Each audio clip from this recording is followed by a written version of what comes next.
Life is all about survival, and we never really know how long each of us have on this planet.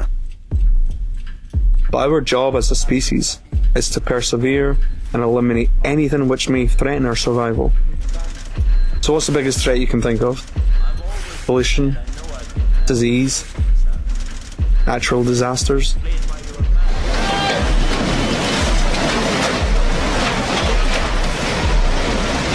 You know, looking around, the powers that be seem to have identified some pretty nasty threats.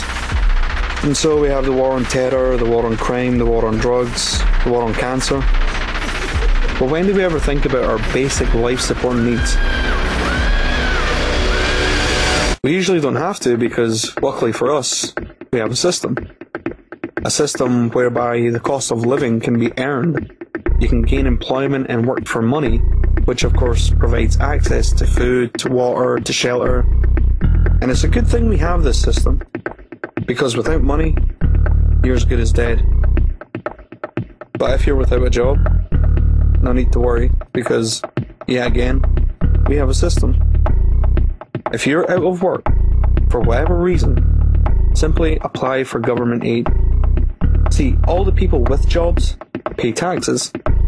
And since the government understands that a certain level of unemployment is to some degree to be expected, they simply dip into some of that tax money and hand it over to those without jobs through a magical process called redistribution.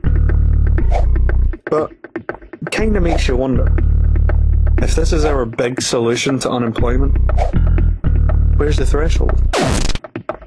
What level of unemployment can we really sustain? And what would happen if all these jobs suddenly disappeared? The world is facing an urgent challenge and needs to create, listen to this number, needs to create 600 million jobs to generate growth and maintain social cohesion.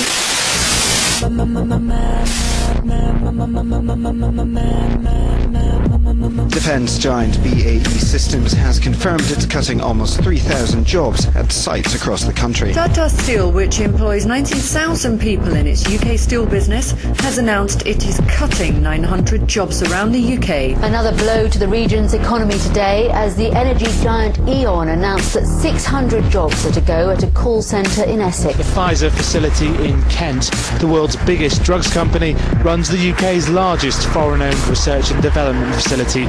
It will close entirely with the loss of most of 2,400 jobs. Ford has announced to trade union representatives that it will cease manufacturing cars in the UK after more than 100 years. Japan's Honda is to cut around 800 jobs at its plant near Swindon in southwest England. And we start tonight with news that the BBC has announced cuts and job losses across the region as part of a plan to make 20% savings. Hundreds of police jobs have already been slashed, with thousands more under threat. But Kodak, the firm that invented the handheld camera and remains one of America's best-known brands, has filed for bankruptcy protection. Rangers Football Club, one of the most famous in Britain, has announced it's gone into administration. More than 300 of the 800 stores that Woolworths used to occupy are still standing empty more than a year and a half after it collapsed at the end of 2008. More retailers are expected to go bust over the next few months. All 187 outlets are to be shut, with the loss of almost 1,400 jobs. The administrator said it is apparent that we cannot continue to trade.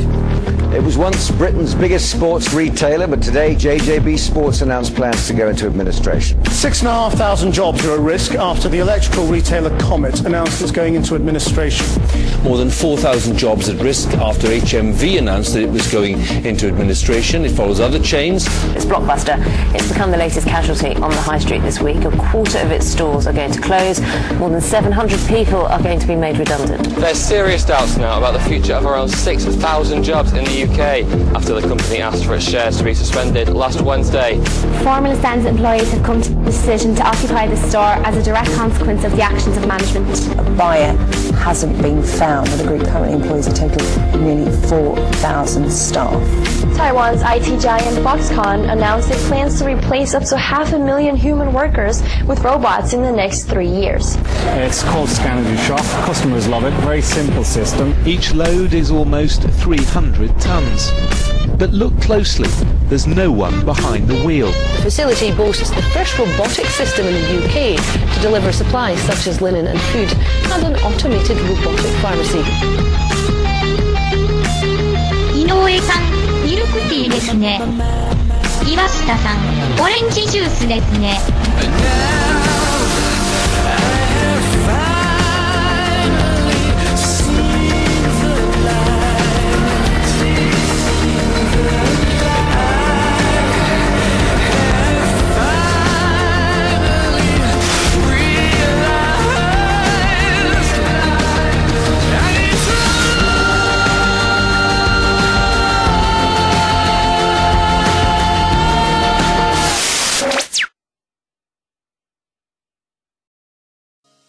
This isn't the first time unemployment has been a threat to this system. 20 years ago, unemployment accounted for 10% of the UK's population. It marked one of the worst recessions in our history, with significant waves of rioting. However, in '93, unemployment took a turn. Somehow the jobs came back and things got better. You know, this growth in employment is just what we needed. However, it only lasted till 2001. Then the rate stagnated, then increased. By 2009, we were back to around 8%. But it's reassuring to see the recent trends of unemployment have slowed since then. Or at least it would be reassuring if it weren't for this. This chart shows the trends of part-time versus full-time employment. Notice how the increase in part-time employment runs almost parallel to the decrease in full-time employment.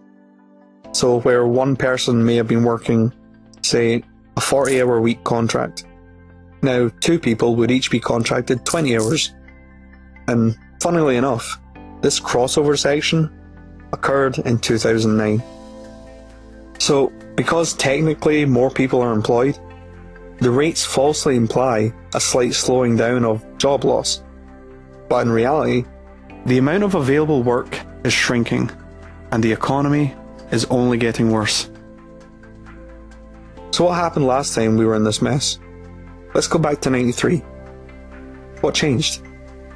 Was it an orderly street protest which brought back the jobs? Perhaps it was some well thought out policy from Parliament that changed things. Maybe everyone just stopped being lazy and simultaneously arrived at the decision to go out there and get a job. But maybe it has something to do with technology. In '93, Microsoft released their Windows NT operating system. Intel developed the first Pentium processor. And the National Centre for Supercomputing Applications released version 1 of Mosaic, which was to be the world's first internet web browser. It's estimated that the internet grew throughout the 90s at a rate of 100% per year, subsequently improving global communication and creating many job possibilities within developed countries. Now, to remove any speculation as to whether or not this was the reason for the growth in jobs, it should be noted that throughout the 90s, our employment trends were almost identical to the US trends, and in a 2007 paper, a team of Harvard economists found the economic expansion of the 90s was in fact driven by the increased efficiency in the production of IT, including computing, software, and telecommunications. The birth of the internet had propelled us into a new age and saved us from further degradation. However, while emerging technology is responsible for having created many new jobs, technology has been known to replace jobs throughout history. When employment stagnated in 2001, this wasn't because technology had stopped expanding or that there weren't any new ideas. The stagnation is simply because technology is ever improving, and the amount of new jobs were being matched by the number of job losses. Economists will always deny that technology replaces jobs. It's called the lump of labour fallacy. Essentially, it's the notion that technology merely redistributes human workers. The jobs which become obsolete or automated simply allow humans to explore new sectors, perhaps even invent new industries which have yet to be conceived of. Well, while this idea may have been partially true in the past, the argument simply doesn't hold up anymore. Computers these days are much smaller, faster, and durable, with ever-increasing mobility, dexterity, and artificial intelligence. They also become cheaper as time goes on. Moore's law demonstrates how computer processing power doubles approximately every 18 months. So, even if we were to create new jobs, why are we pretending we would give these jobs to humans? So, what does the government have to say about all this? Well, in June of 2011, not knowing what to do with the increasing unemployment, they invested £5 billion in the Welfare to Work scheme, also known as the Work Programme. This 5-year programme promises to help 2.4 million people find and secure long-term employment by paying private companies to do the work of actually looking for jobs on behalf of their unemployed clients. 1 year later, the Department for Work and Pension released the figures. Turns out the work programme was a complete failure. Only 3.4% of all those who signed up to the programme actually found work. 3.4%. Let's just put that into context. What percentage of people looking for work gained employment without the help of the programme? 1%? 2%? Well, the figures from the same period show 5.5%. That's right. If you're assigned to the programme, you are statistically less likely to find a job. Now, the failure of the work programme can be largely attributed to the lack of available jobs. But perhaps there's another factor. In joining the programme, if you find a job, you forfeit your right to minimum wage employment. And in place, you are subsidised with an amount equivalent to job seekers' allowance, making the work programme essentially a paid slavery scheme, excused under the guise of gaining experience. In late 2012, university graduate Kate Riley disputed the legality of the programme after being assigned to stack shelves in Poundland. Initially, her appeal was rejected. However, after further appeal, by 2013, 3 judges had ruled the regulations under which most of the back-to-work schemes were created are unlawful. Now, whatever the government's response to this ruling will be, they will not stop in their efforts to resolve the threat of unemployment. But let's face it, unemployment is not a threat to this system for the reasons we are usually given by mainstream outlets. Forget all the noise about economic recession, benefit cheats, immigration, or the idea that people are simply too lazy to look for a job. Automation, thus technological unemployment, is a mathematical inevitability of a system based on perpetual growth. And this pending eventuality is vastly misunderstood by the majority. And not just the majority of voters. There isn't a single politician who acknowledges, let alone understands the implications of technological unemployment. And what's worse, when human beings don't understand something, that's where fear comes from. We fear what we don't understand, and we fight what we don't understand. Okay, I have a very concrete question for you because you're getting wrapped up in this money and regulators and who was at fault. All right. Technological automation is replacing jobs at the moment, and it has been forever. It's doubling every year. That's the rate, regardless of what financial system you have and what regulators you put in that place. So, without jobs as a basis for the economy, it's not really a question, more of a statement. Your system is going to be obsolete, and in fact, you're very lucky that you've been working this long because you get to get out at the last floor. It's going away. Yeah, but on the other side of the coin, I fear for my children. Oh. Absolutely, absolutely. So why are you a fan of the banks then? Everybody's children.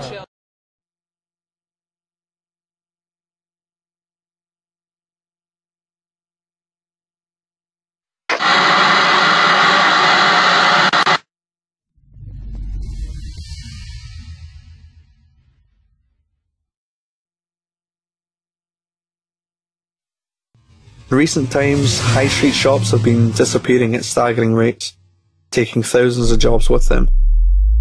First Quench Retailing, Woolworths, Hawkins Bazaar, D2 Jeans, Officers Club, Focus DIY, Blacks, Licenza, Best Buy Europe, Clinton Cards, Barrett's, Game Station, Comet, Optical Express, JJB Sports, Oddbins, Game Group, HMV, Jessup's, Ethel Austin, Blockbuster, and more. Now, it's obvious some of these stores have not disappeared entirely. Many have moved into warehouse distribution, and their stores still exist in the form of websites. You may also be wondering why I have included Game in this list, since there are in fact game stores in the high streets today. Well, I do so to make a point. See, in 2012, when Game went bust, the Swedish Nordic Games acquiesced the Game Group, acquiring the brand as well as the company's stores and employee contracts. But this is actually a different company altogether. Game wasn't resurrected through strategical advertising, market booms, or stern administrative decisions. The company we all knew as Game went bust. It lost. But Game still had brand status. If it didn't, these shop fronts would read Nordic Games.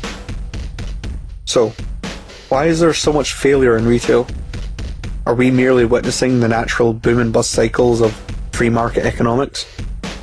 Or are we actually witnessing a retail transition?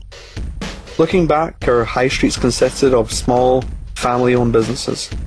But the more companies grow, mergers and acquisitions become inevitable, and the smaller stores get phased out as they struggle to compete for market share, eventually being replaced by conglomerates. In much the same way, a natural evolution of retail is occurring again. Only this time the shops are being phased out, and the replacement is coming in the form of websites and software applications, which are conveniently accessible on the go with smartphones, and subsequently reduce our dependency on outlets such as high street banks, betting shops, and travel agencies. You've probably already witnessed technological unemployment on some level. For camera and film oriented shops like Jessup's, it's not so hard to understand. Barely anyone with a modern phone is going to buy a disposable camera and pay money to have film developed. And there probably aren't too many people with 8 megapixel camera phones who also require digital cameras.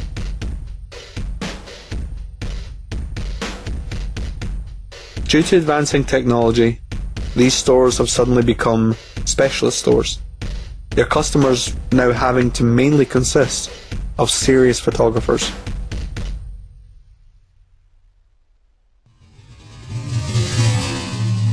For music, video and game stores, there are 5 main threats here. 1. Supermarkets. Supermarkets are selling a lot of the same products, and most of the time cheaper. 2. Online stores like Amazon. They also offer good deals with the added comfort of 24-hour browsing and, of course, item delivery. 3. Pawn shops like cash converters. They get away with selling entertainment at a second-hand rate, making them even cheaper than the supermarkets. 4. Online, digital downloads and streaming, with apps like iTunes and Netflix, conveniently accessible through smart TVs, gaming consoles, PCs, and most phone and tablet devices. But let's not forget about number 5, good old-fashioned piracy. With the advancements of fibre optic broadband, you can now download entire movies in a matter of minutes. Not that I'm suggesting any of you do that, of course. That would be illegal.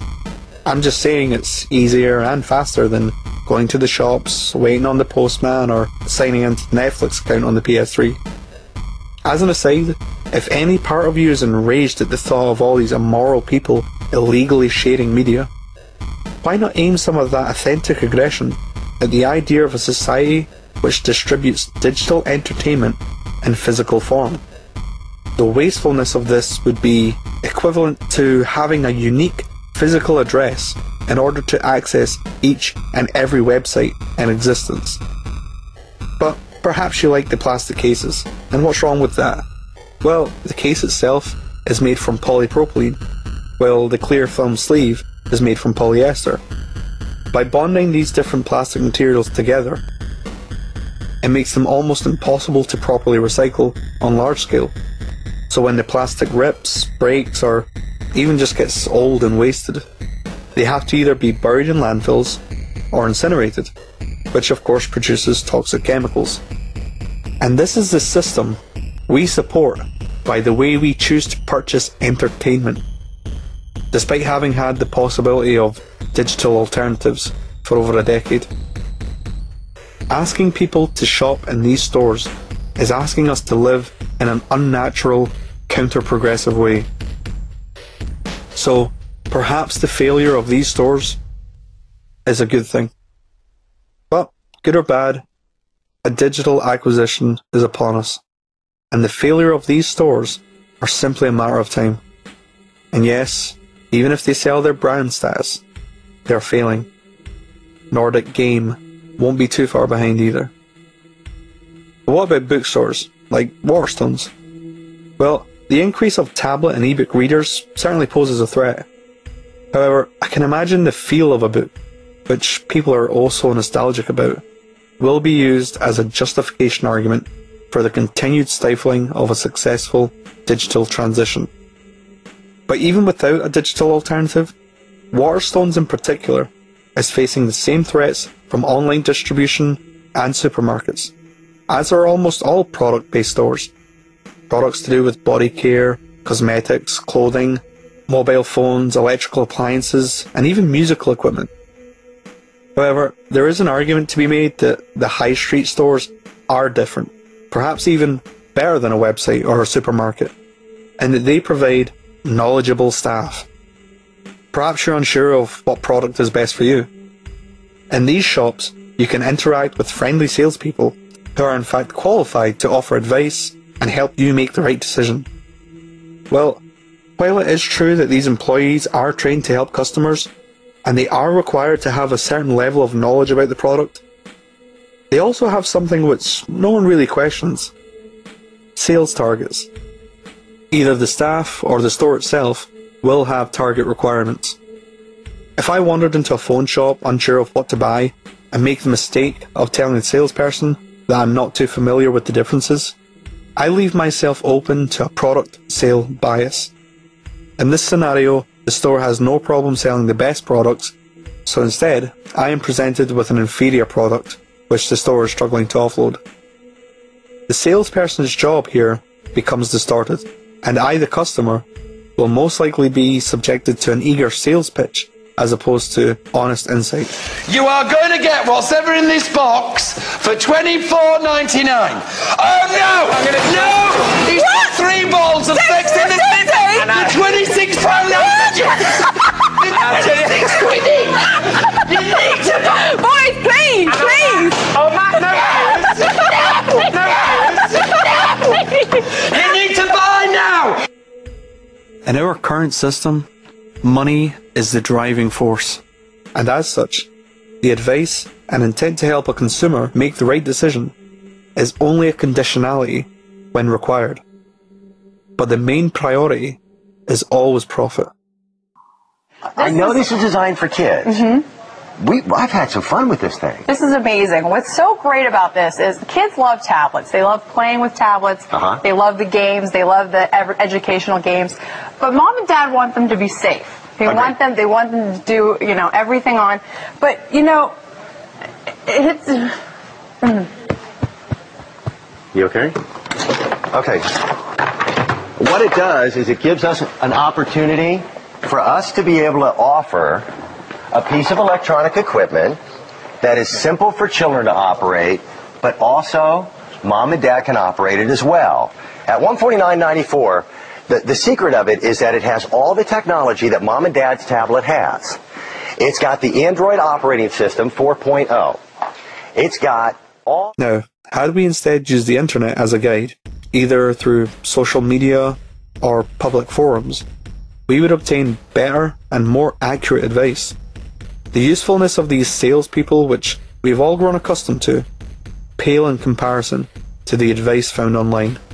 The rating systems found on public forums are in fact designed to weed out any bad or incorrect information, and without it, we are all vulnerable to the biases, lies, and manipulation of self-righteous profit seekers. But perhaps there's another element to the physical shopping experience that I'm missing. What about clothing shops? You know, I have to admit that even I thought they wouldn't be as affected by online alternatives, for the simple fact that most people like to try before they buy. I mean, who buys clothes without trying them on first? Well, I mean, I do, but that's because I'm a guy, right? You know, when I buy a t-shirt, I just look for the one with the big L, and they never really let me down. Maybe being male, I don't have to account for boob size when evaluating comfort. But surely women don't prefer buying online without getting to try the clothes on first. Well, when women's clothing shop, International, launched their online store in 2012, they took in more profit in one day from the website than all their retail outlets combined. That surprised me. Clothing doesn't seem to have any intrinsic immunity to the threat of online alternatives. Now, taking a look at retail outside of online threats, perhaps there is also something to be said about specialist shops in times of recession. Shops which specialise in ties, for instance, or underwear, or shoes, jeans, suits, exercise clothing and outdoor clothing. If we had a shop dedicated to just socks, would that work? Maybe in these hard times it's not surprising why all-in-one stores like Primark seem to be staying afloat. You want a shirt? Primark. You want a dress? Primark. Shoes, costume jewellery, candles, cushions, towels, even a mankini. And the comfort of finding everything under one roof also extends to the supermarkets. And looking at supermarkets, what happened when they began to implement self-service tills?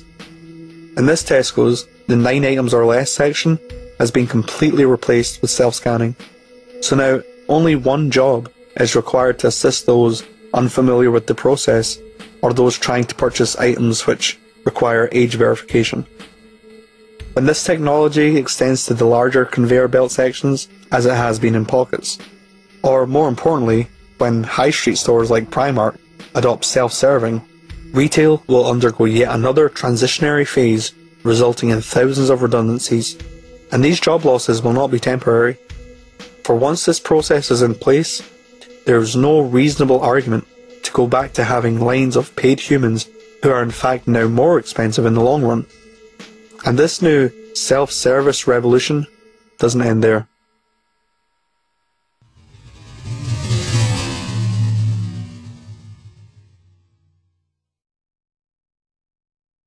General convenience stores are now entirely replaceable with vending machine kiosks. A company called Shop24 has over 190 locations in Europe, and they have already begun UK implementation. And as the name suggests, these vending stores are open all hours, giving them an even greater advantage over conventional human-required methods. Vending machine stores will also start to crop up in the form of sweet shops and on-the-go cuisine, offering hot drinks, soft drinks, desserts, chips, noodles, hot dogs, even pizza. Complete vending machine integration of cafes and lunch bars are on the horizon, as well as local pubs consisting of alcohol, cigarette and pub food vending. The only human required job here would be a moderator / bouncer hybrid, ensuring no one under the legal drinking age gains access. But even the need for human age verification is threatened by technology. Today we have the iSample, a vending machine developed by Intel and Crafts. With built-in optical sensors, it is capable of reading the face and determining gender and age, all within a fraction of a second.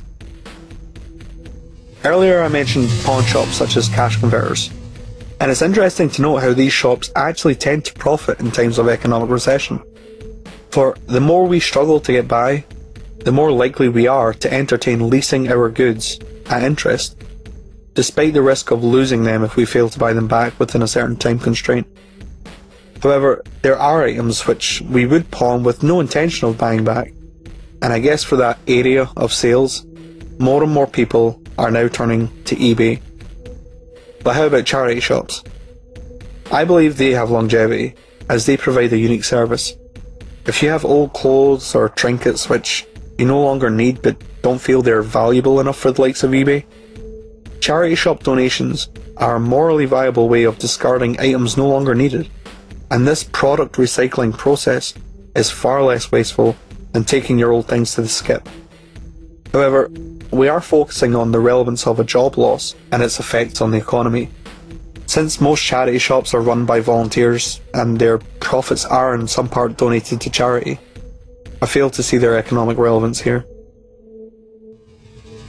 Throughout the high street, the only shops which really seem to have immunity are the ones which require actual human performed services, such as tattooing or hairdressing. But just for fun, let's see if tattoo artists really are impervious to automation. In 2012, a guy named Chris Eckert developed the Auto Ink tattoo machine. Now, for demonstration purposes, it uses a ballpoint pen instead of a needle. However, the implication of this machine's potential is obvious. If it were ever to take off, pre-programmed designs could eliminate the need for any human involvement in the tattooing process. Earlier, I highlighted the fact that a lot of high street stores now occupy warehouses and sell their products online. This may lead some of you to assume that the economy will at least be helped in some part by all these new warehouse jobs. Well, it seems even these jobs are under attack. For example, Amazon is the world's largest online retailer and currently have 12 fulfillment centres across the UK. But in May of 2012, Amazon purchased the American Kiva Systems for $775 million.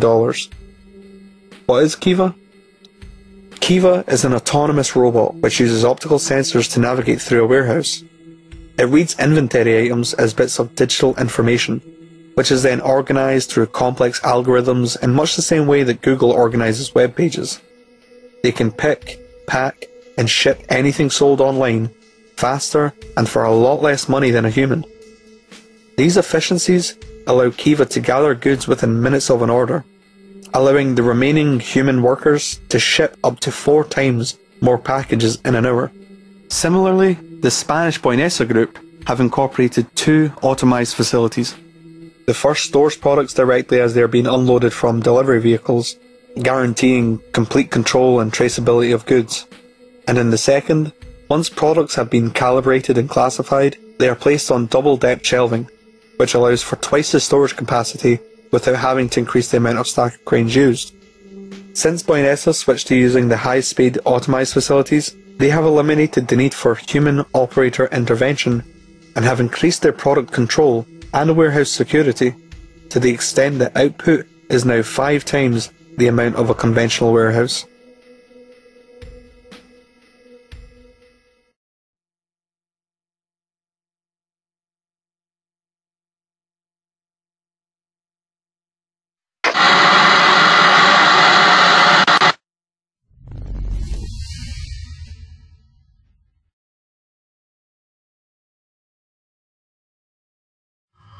According to the Organisation of Economic Cooperation and Development, the manufacturing sector's share of both employment and GDP has gradually declined since the 60s, although manufacturing output, in terms of both production and value, has steadily increased since 1945. The reason, of course, is technology. And looking at the production of an automobile, it's easy to see why we prefer using machines. If these trends continue, it's not far-fetched to think most, if not all, factory workers will eventually be replaced by machines. Now, there's 3 main reasons as to why factory automation has yet to be fully integrated across the board. 1. Vulnerability. An automated system usually has to be pre-programmed for each specific task, which make them susceptible to committing errors outside of their immediate scope of knowledge. This makes them typically unable to apply simple rules of logic to general propositions. However, machines today have far more mobility and dexterity than ever imagined, and instead of having to be pre-programmed for each motion, machines are gradually gaining autonomy, being able to detect objects and predict movement. The second reason is due to unpredictable, excessive developmental costs. The research and development costs of automating a specific task can often exceed the cost saved by the automation itself. The third reason also has to do with affordability. High initial costs. Automating a new product requires an initial investment, which is usually quite expensive when compared with the unit cost of the product, even though the cost of automating may be spread among many products over time. The decision to automate is therefore reserved for products which have proven to be profitable and unlikely to change, as any alteration could require the reprogramming of machines. Now, these three problems have been an issue since factory automation began, but as time goes on, the machines improve and the cost of automating declines. For simple assembly line tasks, it's certainly been cheaper to have human workers. However, in mid-2012, an American company called Rethink Robotics launched the Baxter robot. Baxter is a revolution in assembly line manufacturing, as it can be programmed to perform a multitude of tasks, and the best part is, you don't even have to be a programmer. Simply grab his arms, guide him through the motions of the required task, and then leave him to get on with it. If another task is required later on, simply grab his arms again and reprogram the motions. Baxter is currently on the market for around £14,000, which is an extremely affordable initial investment cost, and taking into account the average lifespan, it works for less than £3 an hour, 24 hours a day, 7 days a week, and doesn't require tea breaks. This robot is set to revolutionise the entire manufacturing industry. Aside from factory jobs being replaced by machines, there are many products today which are quickly becoming altogether irrelevant.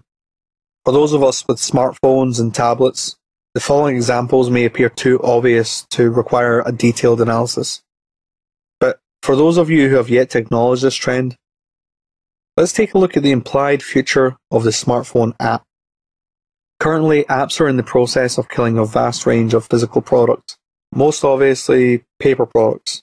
Novels, comic books, cookbooks, puzzle books, phone books and yellow pages, dictionaries, encyclopedia, magazines, newspapers, shopping catalogues, road maps, photo albums, calendars, diaries, and of course many products associated with stationery. Then there are electrical products such as calculators, radios, alarm clocks, camcorders, voice recorders, remote controls, karaoke machines, guitar tuners, amplifiers and effects pedals, GPS navigation, video game cartridges, and even board games are having their physical necessity challenged by software.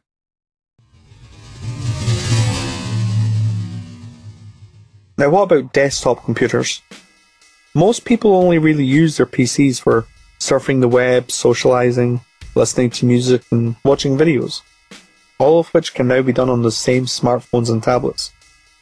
PCs, while not disappearing entirely, will decline in numbers because of this, affecting many jobs associated with producing not only the computers themselves, but think of all those peripheral devices associated with them, the keyboard, mouse, webcam, as well as the hardware components such as RAM chips and graphics cards.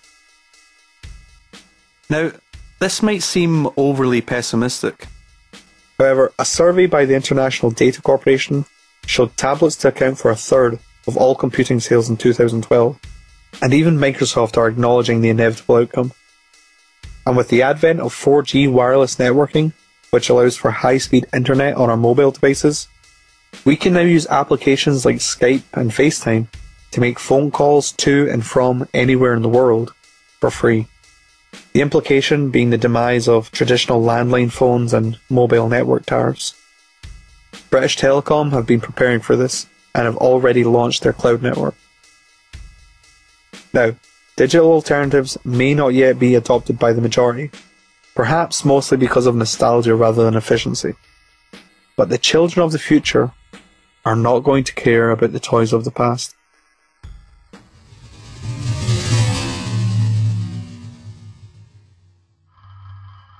VHS, CD and DVD players, as well as Freeview, Sky and Virgin Media boxes, are all facing redundancy by the advancements of the smart TV. Why? Because smart TVs stream content from the internet, making it possible for Sky and Virgin Media to exclusively exist in app form. So what of all these lavish book, CD and DVD collections, which most of us equate to our status and identity? These erroneous collections are no longer optimal, as we now have digital media libraries with the likes of iTunes and iBooks. And when digital libraries are rehomed to our TVs, as well as our phone and tablets, just as the VHS collections were phased out by the improved format of the DVD, our current, wasteful, vanity-orientated physical media collections will be phased out and replaced with non-physical digital formats, alongside their required physical media players. And in fact, in January of 2013, tech giant Philips gave in and sold their home entertainment appliances division, and now only produce coffee machines, juicers, toasters, and electric razors. The rise of high-speed fibre-optic broadband will also extend the extinction of irrelevant peripherals to Blu-ray players and video game consoles. That's right, even video games will be played via internet streaming. Sound far-fetched? Well, Sony Entertainment doesn't think so. In July of 2012, they spent $380 million purchasing the cloud-based video game streaming network, Gaia. And even Xbox co-founder Nat Brown has expressed concerns over the implication of Apple entering the games industry, acknowledging the potential of their already established infrastructure to easily replace the Xbox, PlayStation, and Nintendo consoles.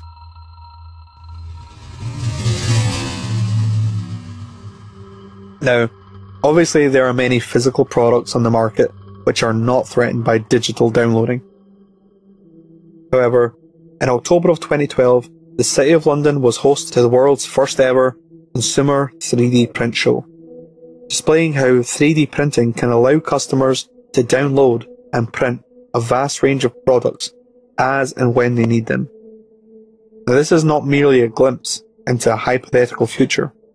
3D printers can already build products from a range of materials, including plastic, chocolate, glass, concrete, and even metal. So, what products could we print? Well, just about any basic household items, from plates, bowls, mugs, bottles, cutlery, Tupperware, lampshades, photo frames, furniture, musical instruments, figurines, even a wrench printed with fully moving parts. So you may be wondering just how far in the future 3D printing is and how expensive these things are going to be. Well, let's look at the RepRap project. RepRap is a self-replicating 3D printer, meaning it can print most of its own parts. So if you have one, you can make another one. And the great thing about RepRap is that it is open source, meaning its design is not owned or constrained by copyright. It's completely free for anyone to use and improve. Today, 3D printers can be purchased from open source groups like RepRap and Fab at Home, or commercially through pp3dp.com and Cubify. But perhaps you don't have the room for a home 3D printer. Well, there is an option of ordering 3D printed products online through services such as Shapeways, Sculpteo, and iMaterialize. Companies can also employ the mass producing of 3D printed products through organizations such as Thingiverse and Craftworks. The world of 3D printing is huge and is here today. And just like every other technological advancement, as time goes on, these things will become more and more affordable. And every company which currently produces all those household items will simply become financially unsustainable.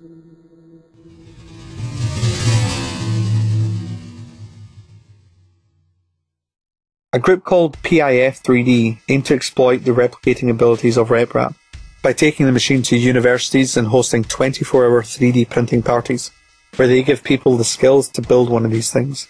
The objective being that these people can pay it forward. Once they have built 2 or 3 RepRap printers, they repeat the process of taking it to schools and showing others how to make their own, and the process repeats. The idea of paying it forward could easily spread like wildfire, meaning just about everyone in the world could own a 3D printer for next to nothing. Now, as 3D printers become more mainstream, there will most likely be attempts to patent certain design elements and sell each downloadable product commercially. However, once a product is on a CAD file, there is no real reason 3D designs would be immune to internet piracy.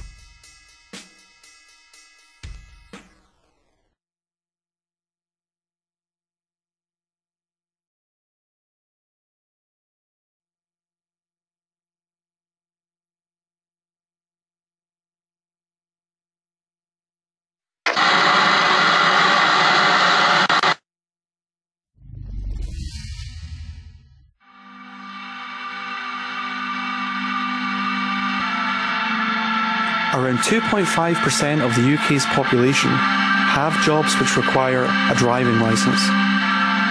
The first autonomous driverless vehicle was developed by Sebastian Thrun, director of the Stanford Artificial Intelligence Laboratory and co-inventor of Google Street View. In 2005, the Google car won the DARPA Grand Challenge, and since then, Google have been developing a commercial system. However, progress has been held back due to legal liabilities. For example, if there was an accident, who would be at fault? The car owner or the manufacturer? If the accident was caused by loss of signal, would the internet providers be accountable? Filtering through legislation is often a lengthy process, but they've come a long way. And in August of 2012, after the Google team announced they had completed over 300,000 miles of autonomous driving, all without a single accident, Nevada, Florida, and California all passed laws allowing driverless cars. Although it's hard to envision a complete timeline, the remaining United States and the UK will eventually pass similar legislation, and driverless cars will explode onto the market. As well as the American-based Google car, which most of us are probably aware of, there is also a German creation from Autonomous Labs at the Free University of Berlin, and their project has already been given approval to run a driverless taxi service throughout Berlin and Brandenburg. Now, for those of you who may feel hesitant about assigning the control of your vehicle to a machine, know that the Kiva systems mentioned earlier have essentially the same autonomy, and they too have yet to witness a single accident. Compare that to the UK's current yearly rates of 3,000 motor vehicle incidents resulting in fatalities, 35,000 resulting in serious accidents, and a total 276,000 severities. Clearly, it would be societally irresponsible to maintain dependency on human drivers while the safer option is available. And in making a safer society, all jobs associated with public transport and delivery of goods could be achieved without human involvement.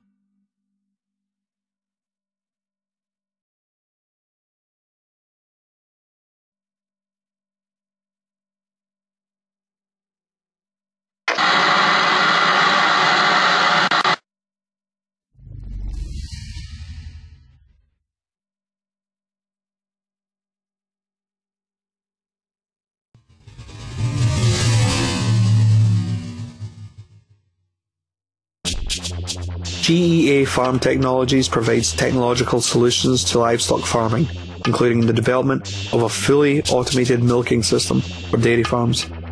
Dairy cows are guided into these MI1 milking units. The cow's electronic tag is identified and their pre-allocated amount of food is dispensed. A 3D camera scans and identifies the udders, then attaches to the teacups. It washes, dries, and pre-milks the cows. This amazing technology reduces labour, increases milk production, lowers stress of both the cows and the farmers, and electric tagging allows for the ability to manage cows individually. So, when is this technology being implemented? Well, looking at the UK alone, it's actually already been in use since 2011.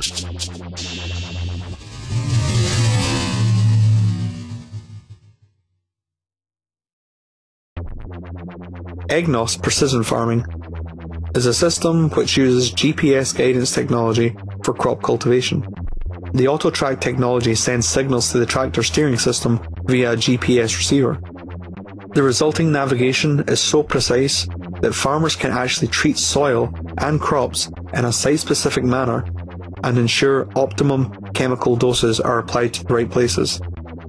The system has been shown to cut costs on fertilization and fuel, reducing the environmental impact, and because the tractors steer themselves, it also reduces operator fatigue.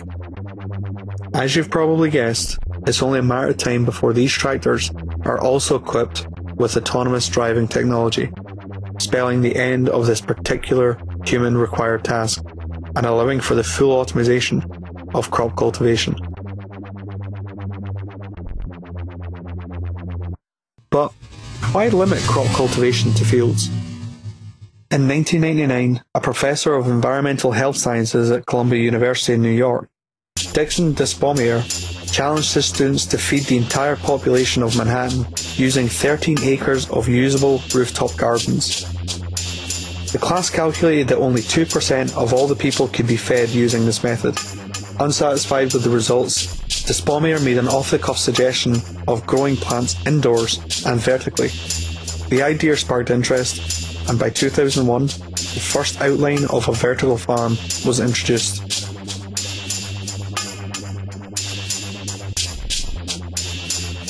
Today, scientists, architects and investors worldwide are working together to make the concepts of vertical farming a reality.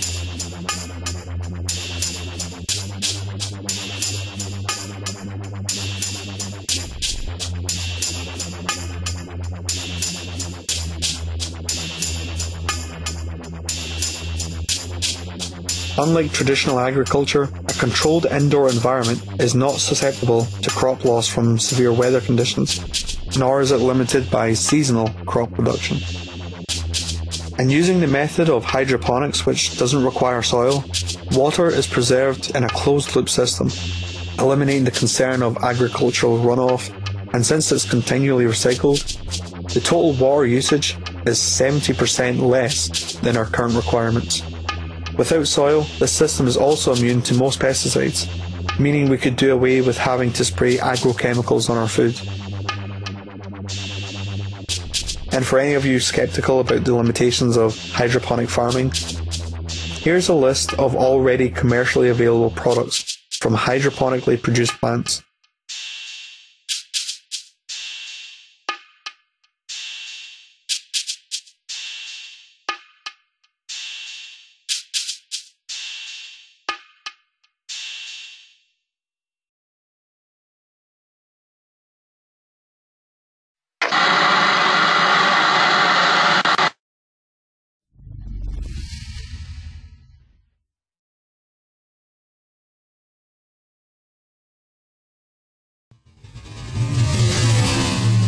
Up next, it sounds like science fiction, but Dr. Nancy Snyderman reports on how your smartphone may change medicine, including warning you of a heart attack.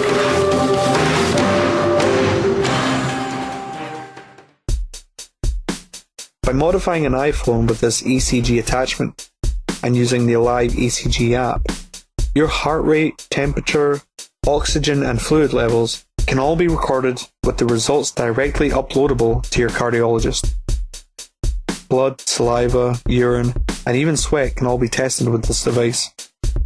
Combined with a wireless ultrasound, full physical checkups can be carried out remotely from anywhere in the world.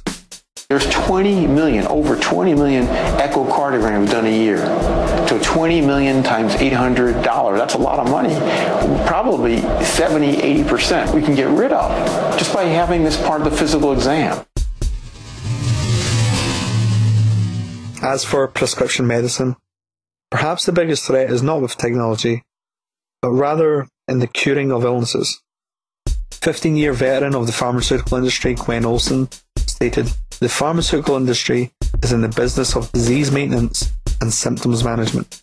They are not in the business of curing cancer, Alzheimer's, or heart disease, because if they were, they would be in the business of putting themselves out of business." Now, for those of you who doubt the medical establishment would knowingly put profitability ahead of actually helping people, you need look for no further evidence than a 2002 UK clinical trial, which found most antidepressants to be as effective as sugar pills, giving the effect of a working drug through nothing more than a placebo. And It's not hard to see why the medical industry would choose to promote the constant reselling of pharmaceuticals. If, for example, a cure for cancer were discovered and adopted by the mainstream, it would cause considerable losses in profits generated through radiotherapy, chemotherapy, hormone therapy, gene therapy, and immunotherapy, not to mention the surgical costs of removing tumours. So, what does it mean for their industry when a 15-year-old boy from Maryland discovers a new way of detecting cancer, which studies have shown to be potentially 99% accurate, 168 times faster, and 26,000 times cheaper than our current methods? Make no mistake, this amazing achievement will be seen by the cancer profiteers as a blow to the industry. But regardless of their somewhat corrupt, profit-driven mentality, technology moves on. And even when pharmaceuticals are the only option, technology is yet again providing solutions.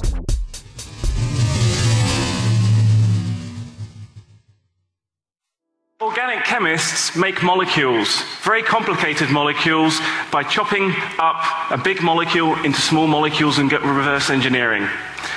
And as a chemist, one of the things I wanted to ask my research group a couple of years ago is, could we make a really cool universal chemistry set? In essence, could we app chemistry? Well, to start to do this, we took a 3D printer and we started to print our beakers and our test tubes on one side and then print the molecule at the same time on the other side and combine them together in what we call reactionware. And so by printing the vessel and doing the chemistry at the same time, we may start to access this universal toolkit of chemistry. Now, what could this mean? Well, if we can embed biological and chemical networks like a search engine, so if you have a cell that's ill that you need to cure, or bacteria that you want to kill, if you have this embedded in your device at the same time and you do the chemistry, you may be able to make drugs in a new way. So how are we doing this in the lab? Well, it requires software, it requires hardware, and it requires chemical inks. And so the really cool bit is the idea is that we want to have a universal set of inks that we put out with the printer, and you download the blueprint, the organic chemistry for that molecule, and you make it in the device. And so you can make your molecule in the printer using this software. So what could this mean? You don't need to go to the chemist anymore. We can print drugs at point of need. We can download new diagnostics. Say a new superbug has emerged. You put it in your search engine and you create the drug to treat the threat. So this allows you on-the-fly molecular assembly. But perhaps for me, the cool bit going into the future is this idea of taking your own stem cells with your genes and your environment, and you print your own personal medicine. And if that doesn't seem fanciful enough, where do you think we're going to go? Well, you're going to have your own personal matter fabricator. As well as using bioprinting for binding molecules into medicine, bioprinting is also being used to construct organs. Today, we can print an entire lung.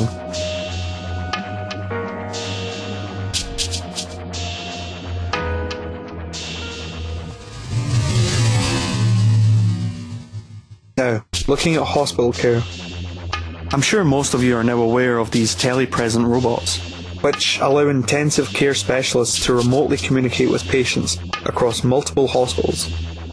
And as the robots have the ability to transmit information regarding the heart and breathing, examinations can occur much faster while actually reducing the workload of hospital staff, since it eliminates the need for patients to be transferred to intensive care units in some cases. The hospital's workload is also being reduced by Aethion's TUG system, in which an autonomous robot courier can make their rounds carrying prescriptions, medical waste, food trays, and up to 200 pounds of laundry.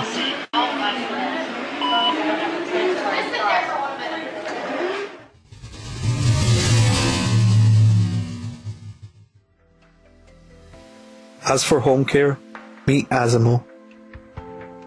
Asimo is a humanoid robot created by Honda, with the aspiration of helping people who lack full mobility. Since he was first introduced in 2000, he has gradually improved in mobility and communication.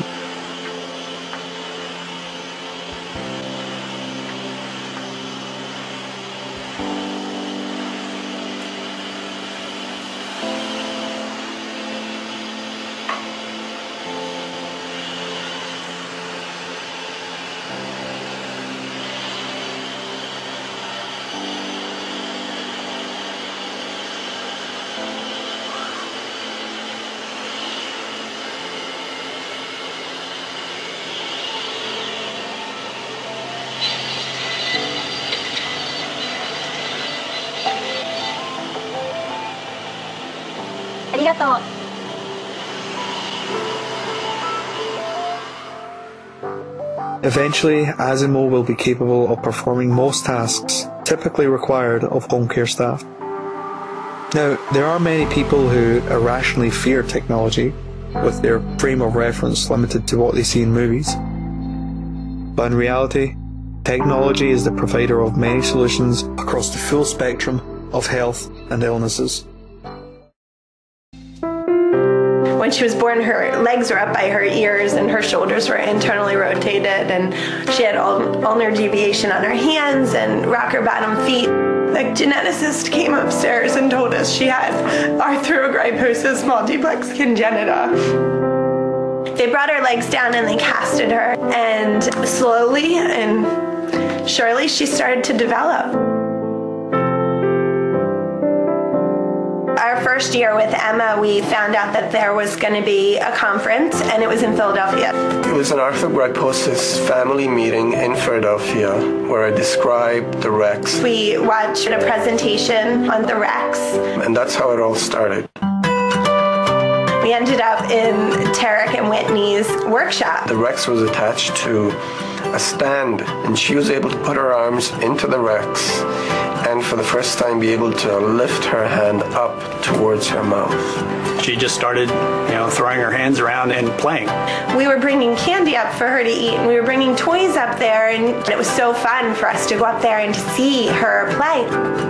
The existing REX is all metal parts, and it's kind of big, and Emma was too small for that. So we required something light and small that would attach to her body and go with her. So that's where we had this Stratasys 3D printing machine, and we thought, well, we could print it out for her. And he did it, and the weight difference is significant. And for a child who only weighs 25 pounds, it makes a big difference. Whitney and Tarek put their minds together and came up with a jacket, and they would put the REX on that. And we're on our second jacket. She outgrew the first one, and now we're on our second one.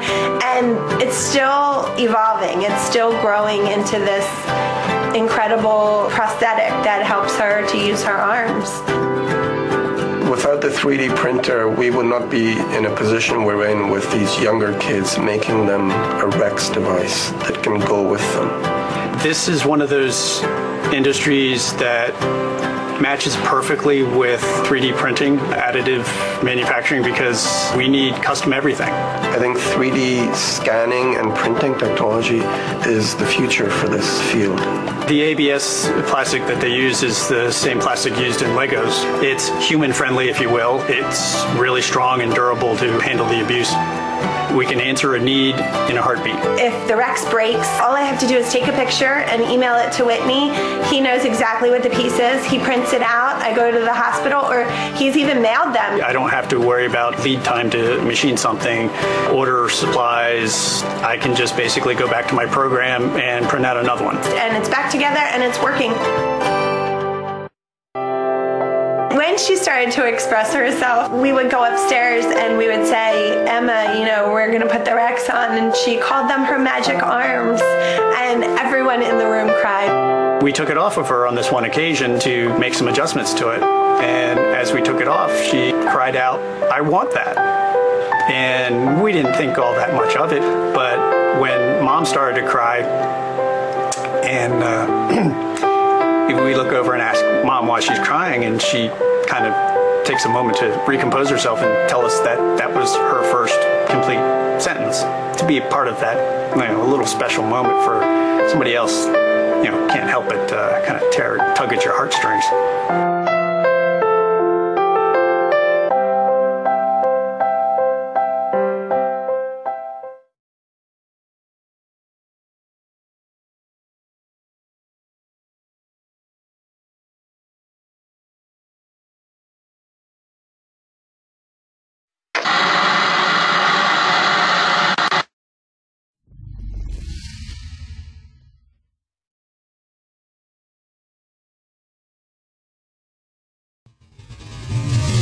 fast food industry, for one, is heavily under threat by the same self-serving processes mentioned earlier. In May of 2011, McDonald's announced its plans to install touchscreen technology across 7,000 restaurants in Europe. Parts of the UK have already begun implementation. And in some states in America, voice recognition has replaced the drive-thru. Can I get a 20-piece? A 20-piece chicken nugget. What kind of sauces would you like? What is it? Real person. What kind of sauce do we have? We got that honey mustard barbecue, sweet and sour. We got honey sauce, hot sauce that burns. Oh my we got that buffalo ranch if you need more at Chipotle barbecue. Ask us for more and I'll tell you. As for the kitchen staff, automated systems are already being used for such processes as draining and refilling deep fat fryers, making more human tasks redundant. But perhaps the largest implied threat has to do with the American robotics company Momentum Machines, which is predicted to revolutionize the fast food industry. They are currently preparing to open the world's first smart restaurant, with its automated burger machine capable of dispensing around 360 burgers an hour. Not only does their machine construct and cook patties, it also slices toppings to order, and the technology even allows for customization, composed of meat ground to order and assembled in whatever combination the customer desires.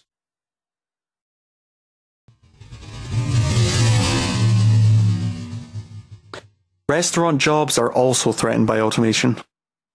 Whether it's assisting chefs,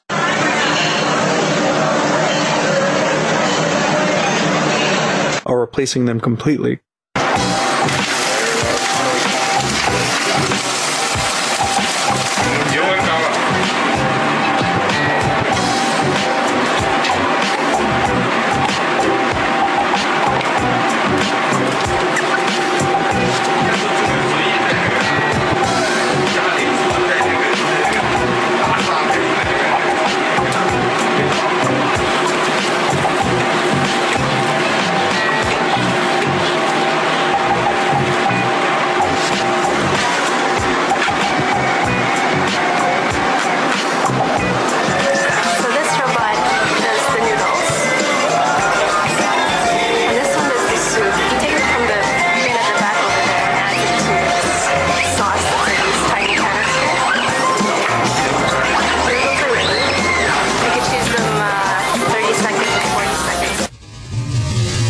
What about the job of the restaurant waiter?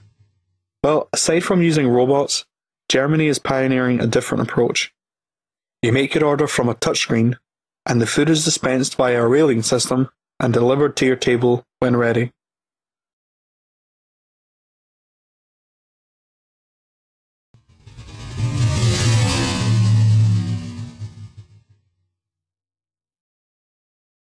Hotel services are a little harder to automate.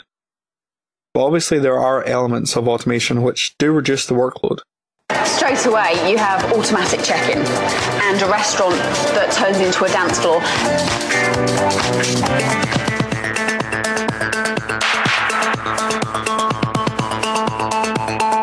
We're at Yotel New York, which opened in June 2011. Yotel's a fun and futuristic brand. Some of the things we have in the hotel are we have motorized beds in the rooms, and we have Yobot, which is our answer to futuristic luggage management.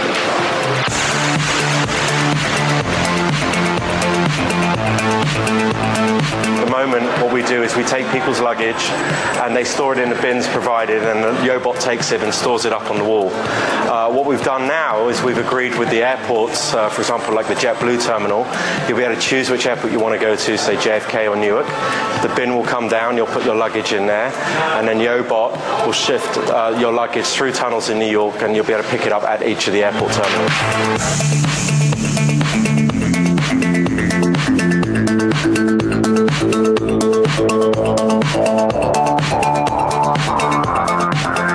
Also, we're looking at a luggage tracker, which you'll be able to download on our mobile app.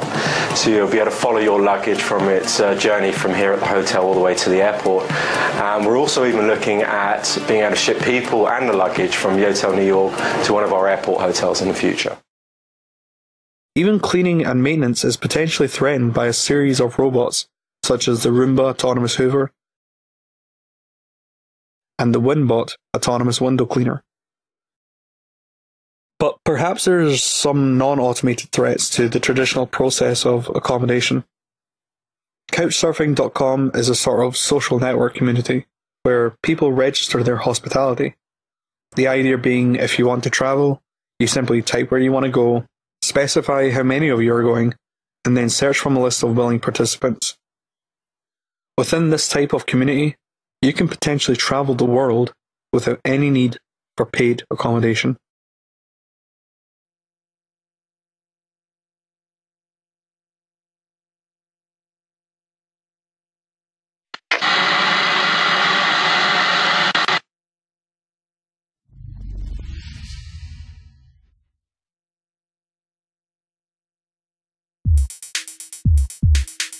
The Sandvik Group are currently the leading global suppliers of service and technical solutions for the mining industry. Sandvik Automine has focused its efforts on developing a comprehensive solution for improving the safety, efficiency, and productivity of underground mining operations. Using autonomous trucks for loading and hauling, they have created a flexible system which can be adapted to the unique working environments of individual operations, even processing ore to high-grade copper concentrate on site. Through automation, they have eliminated many human-required jobs, while increasing production and improving drilling accuracy, which has also been shown to lower the risk of damage incurred by machines. Currently, Sandvik Automine are optimistic about achieving 100% automation of mining. Similarly, since 2009, the Australian mining company Rio Tinto has been using a fleet of Komatsu trucks. The trucks are over 20 feet tall, weigh over 10 tons, and are capable of carrying over 300 tons of material.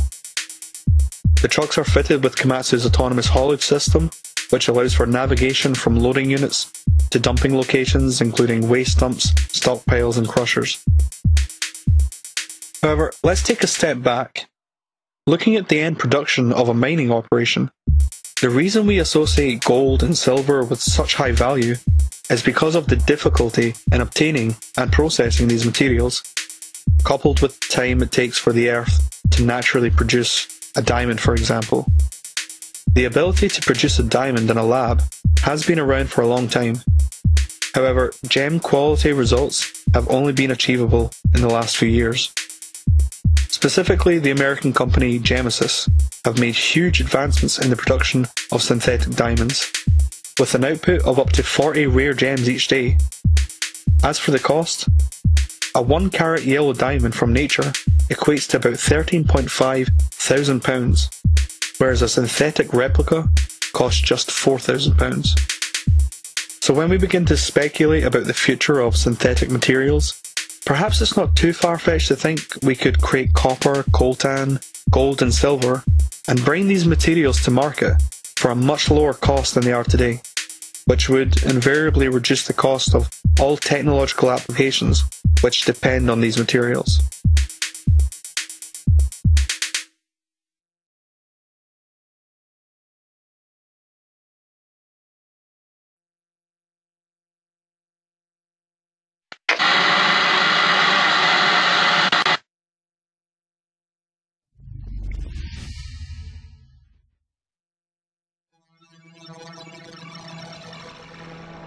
Construction employs over 2 million people in the UK and accounts for just under 7% of the nation's GDP.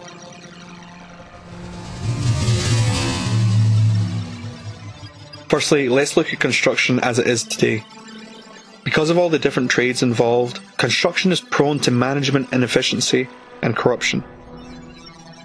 The actual process itself is slow, labour-intensive and inefficient, as well as being costly and usually over budget. It is also highly wasteful of resources and is responsible for producing vast amounts of carbon emission. As far as safety is concerned, construction is more dangerous than both mining and agriculture. Each year, an average of 60 workers are fatally injured, with 74,000 non-fatal injuries. Now let's look at the alternative. Contour crafting is a process developed by the University of Southern California's Information Sciences Institute. Though originally conceived as a method to construct molds for industrial parts, the technology of rapid home construction was proposed as a way to rebuild cities after natural disasters occurred. Currently, it uses a computer-controlled crane to distribute concrete layer by layer, incorporating plumbing and electrical network installation.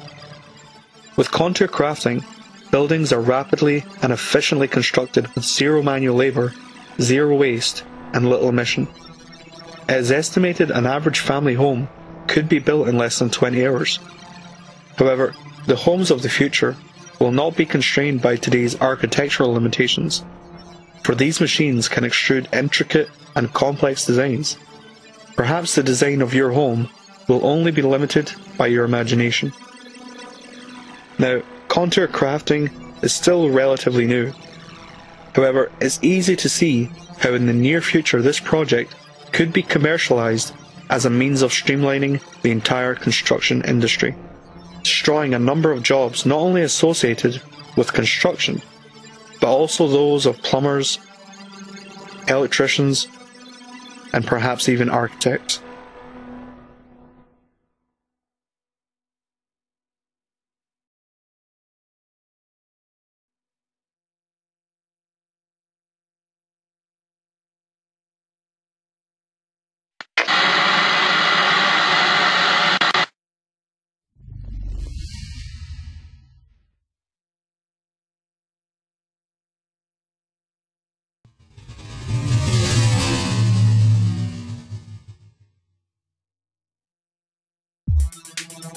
The mainstream method of education currently requires an all-knowing authority figure fulfilling the role of teacher and relaying empirical information to the students, after which said teacher will then review and grade the work of the students. This traditional approach to learning has been widely criticised throughout recent years as it relies on rote memorisation, teaching students what to think as opposed to how to think. And using the grading system has also been shown to create structural classism.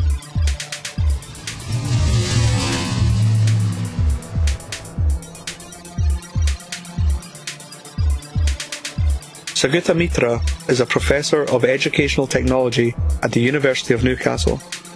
His first experiments in child learning began in 1999 with the Hole in the Wall project. Initially, a computer was placed in a kiosk built within a wall in a slum in New Delhi, and children were allowed to use this computer freely. The experiment aimed to show that kids could be taught by computers very easily without any formal training and independent of adult supervision. Mitra termed this approach minimally invasive education. The experiment grew and was repeated in many places. Currently, there are more than 23 hole-in-the-wall kiosks in rural India, and in 2004 it was extended to Cambodia. The results have now demonstrated that groups of children, irrespective of who they are or where they are, can learn to use computers and the internet on their own, using public computers in open spaces such as streets and playgrounds, even without initially knowing any English. I wanted to test the limits of this system. The first experiment I did out of Newcastle was actually done in India, and I set myself an impossible target. Can Tamil-speaking 12-year-old children in a South Indian village teach themselves biotechnology in English on their own? And I thought, I'll test them, they'll get a 0, I'll give them material, I'll come back and test them, they'll get another 0, I'll go back and say, yes, we need teachers for certain things. I called in 26 children, they all came in there, I told them that there's some really difficult stuff on this computer. I wouldn't be surprised if you didn't understand anything. It's all in English, and I'm going. I came back after 2 months, and the 26 children marched in looking very, very quiet. I said, well, did you look at any of the stuff? They said, yes, we did. Did you understand anything? No, nothing. So I said, well, how long did you practice on it before you decided that you understood nothing? They said, we look at it every day. So I said, for 2 months you were looking at stuff you didn't understand. So a 12-year-old girl raises her hand and says, apart from the fact that improper replication of the DNA molecule causes genetic disease, we've understood nothing else.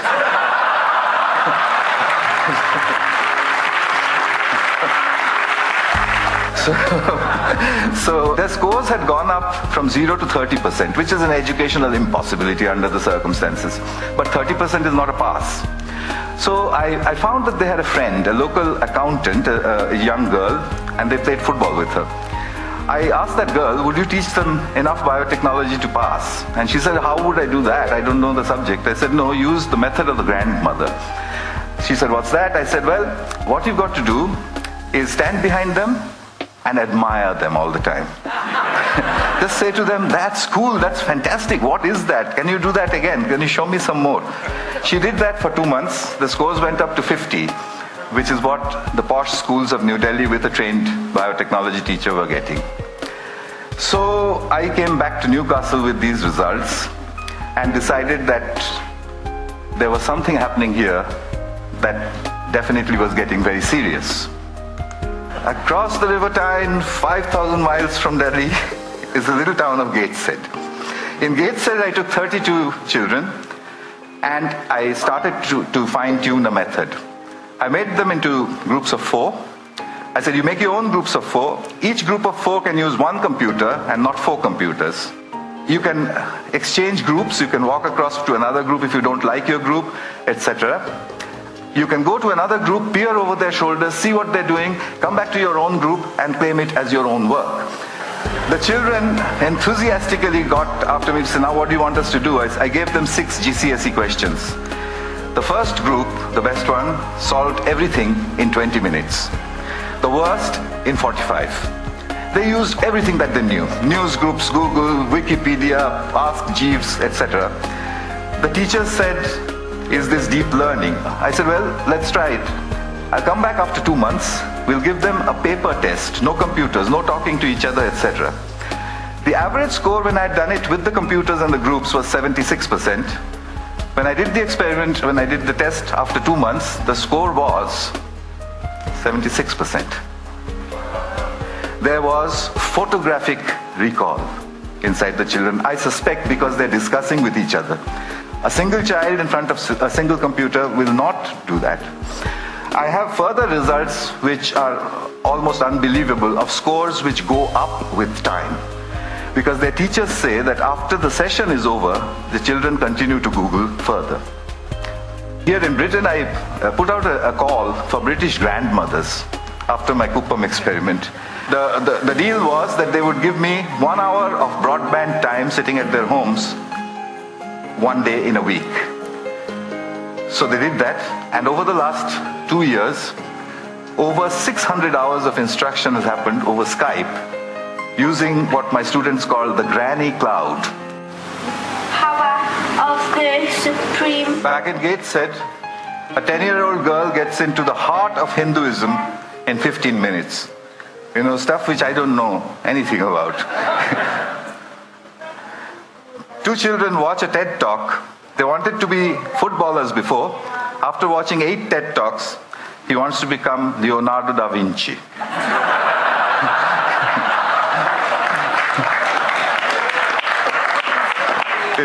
It's pretty simple stuff.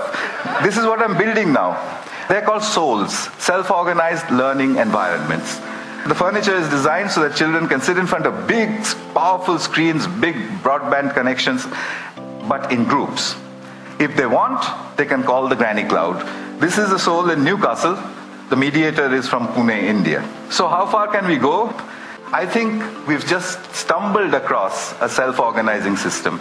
A self-organizing system is one where a structure appears without explicit intervention from the outside. Self-organizing systems also always show emergence, which is that the system starts to do things which it was never designed for, which is why you react the way you do, because it looks impossible. I think I can make a guess now. Education is a self-organizing system where learning is an emergent phenomenon. It will take a few years to prove it experimentally, but I'm going to try. But in the meanwhile, there is a method available. 1 billion children, we need 100 million mediators, there are many more than that on the planet, 10 million souls, $180 billion and 10 years. We could change everything. So, children left to their own devices are capable of self-learning. perhaps limited only by their ability to search for information. But what if this process was made easier? What if there was a website which consolidated a vast range of subjects, with short educational, explanatory videos detailing almost every aspect of mathematics, history, healthcare, medicine, finance, physics, chemistry, biology, astronomy, economics, cosmology, civics, and computer science? Well, that website exists. It's called Khan Academy. Developed by Salman Khan in 2006, the site currently has more than 4,000 micro-lectures and has delivered over 240 million lessons worldwide. In fact, the Khan Academy has been so successful, it is likely the primary inspiration behind Academic Earth, which has evolved the concept to include actual lectures from more than 40 top US colleges, including Harvard, MIT, Princeton, Stanford, and Yale. Since Academic Earth, a group of educators from Stanford University have formed Coursera, adopting the same principles as Khan and Academic Earth. However, with Coursera, upon the completion of online courses, students are awarded certificates, which can and indeed have been used to gain employment, and in some cases as a substitute for credit in real-world educational institutions.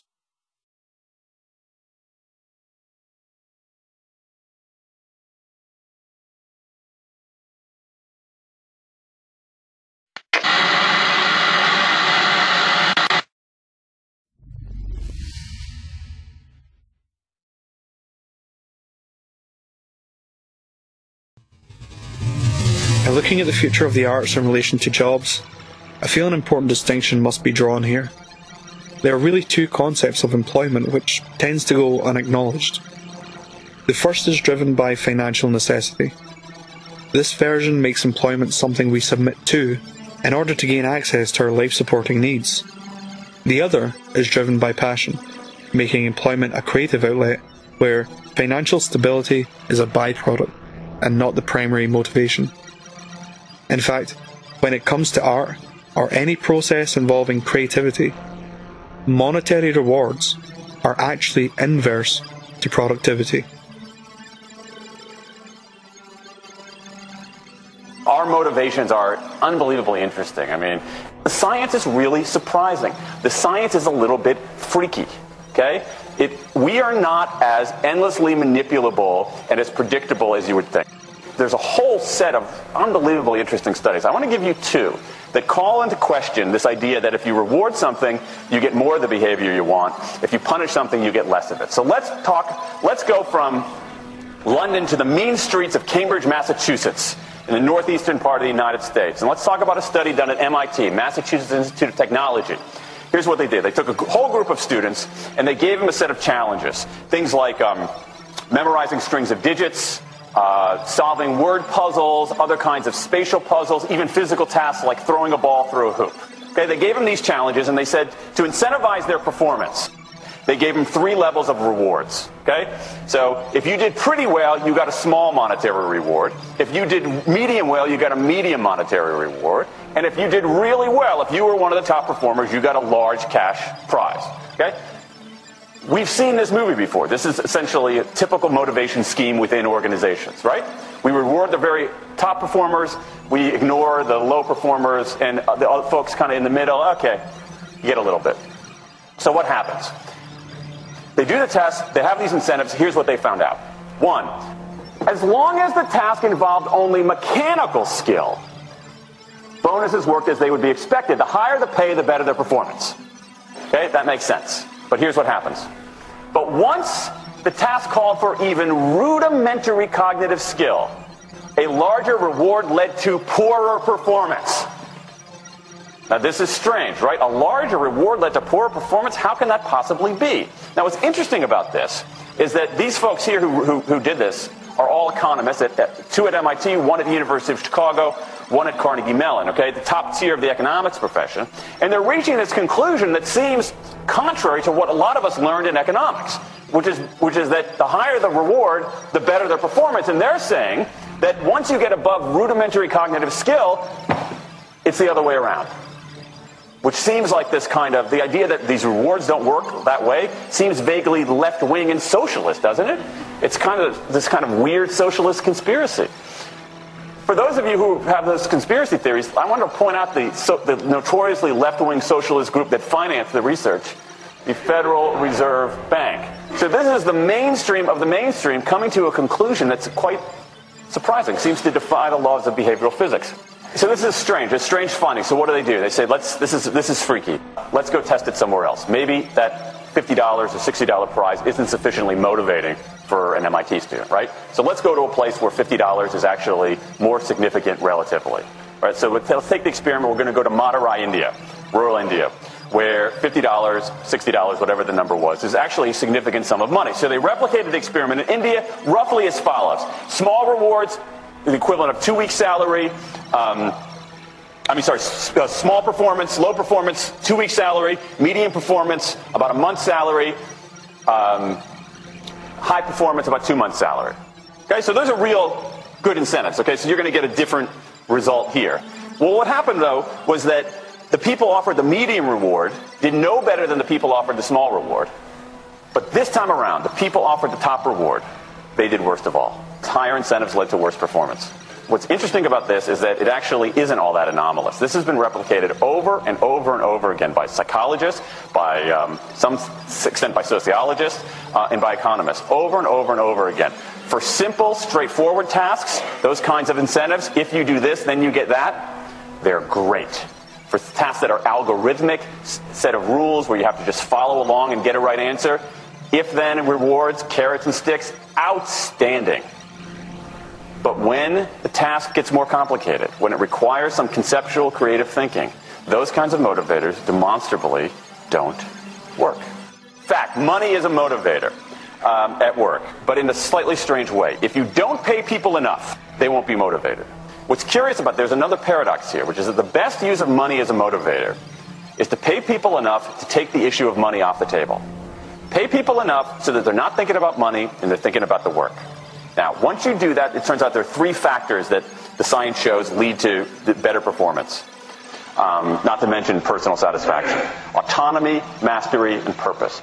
Autonomy is our desire to be self-directed, to direct our own lives. Now, in many ways, traditional notions of management run afoul of that. Management is great if you want compliance, but if you want engagement, which is what we want in the workforce today as people are doing more complicated, sophisticated things, self-direction is better. Let me give you some examples of this, of almost radical forms of self-direction in the workplace that lead to good results. Let's start with this company right here, Atlassian, an Australian company. It's a software company, and they do something really cool. Once a quarter on a Thursday afternoon, they say to their developers, for the next 24 hours, you can work on anything you want.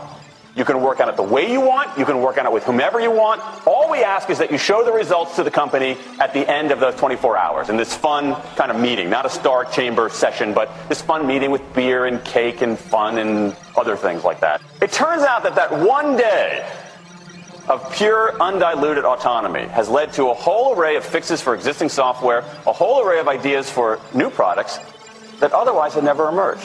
One day. Now, this is not an if-then incentive. This is not the sort of thing that I would have done 3 years ago before I knew this research. I would have said, you want people to be creative and innovative? Give them a frickin' innovation bonus. If you can do something cool, I'll give you $2,500. They're not doing this at all. They're essentially saying, you probably want to do something interesting. Let me just get out of your way. One day of autonomy produces things that had never emerged. Now, let's talk about mastery. Mastery is our urge to get better at stuff. We like to get better at stuff. This is why people play musical instruments on the weekend. You got all these people who are acting in ways that seem irrational economically. They play musical instruments on weekends. Why? It's not going to get them a mate. It's not going to make them any money. Why are they doing it? Because it's fun. Because you get better at it, and that's satisfying. Go back in time a little bit. I imagine this if I went to my first economics professor, a woman named Mary Alice Shulman. And I went to her in 1983 and said, Professor Shulman, can I talk to you after class for a moment? Yeah. I got this inkling. I got this idea for a business model. I just want to run it past you. Here's how it would work. You get a bunch of people around the world who are doing highly skilled work, but they're willing to do it for free and volunteer their time, 20, sometimes 30 hours a week. Okay, she's looking at you somewhat skeptically there. Oh, but I'm not done. And then what they create, they give it away rather than sell it. It's going to be huge. I mean, she truly would have thought I was insane. Okay, it seemed to fly in the face of so many things. But what do you have? You have Linux powering 1 out of 4 corporate servers in Fortune 500 companies. Apache powering more than the majority of web servers. Wikipedia. What's going on? Why are people doing this? Why are these people, many of whom are technically sophisticated, highly skilled people who have jobs?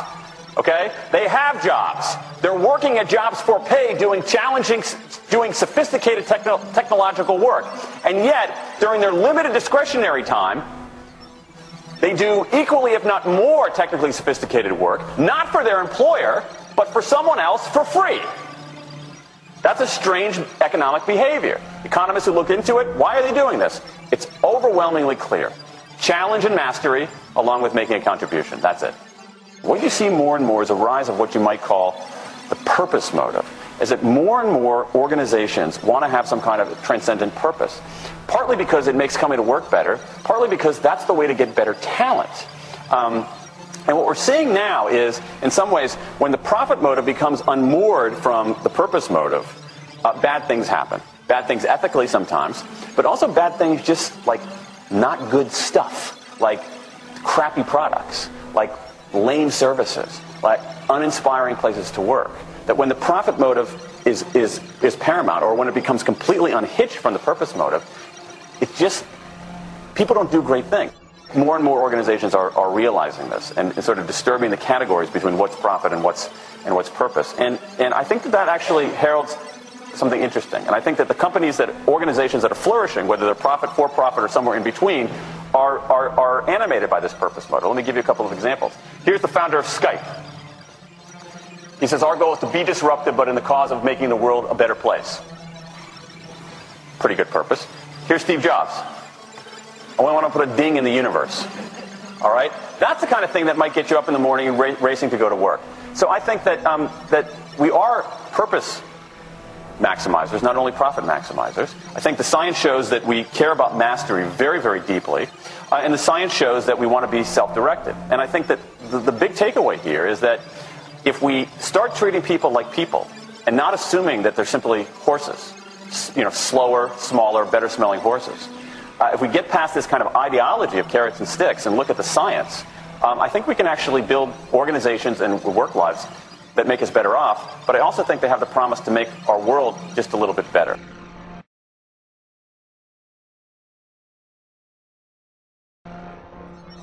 So, while all the mundane, repetitive jobs are being assigned to machines, the jobs which exist outside of a computer's creative capabilities are in fact the jobs which would exist regardless of financial reward, and in fact produce better results without the incentive.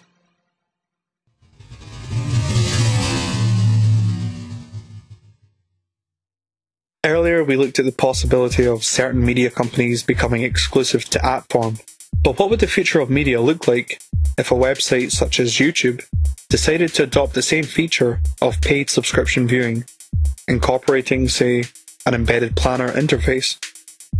Well, for one, YouTube would have an immediate advantage as their planner could be customizable, and rather than having to pay for an entire package of channels, users would have the option of paying for individual programming. The programs themselves would no longer be constrained by the time slot limitations of a typical TV network, for each program could have its own channel.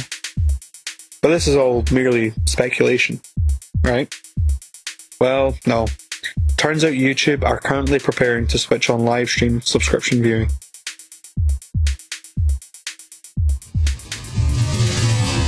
The most profitable sector in the entertainment business is the film industry. One of the reasons is, of course, due to just how expensive it actually is to make a film, accounting for the sheer amount of people involved in production. But many production elements are quickly becoming redundant by the ever-improving capabilities of CGI.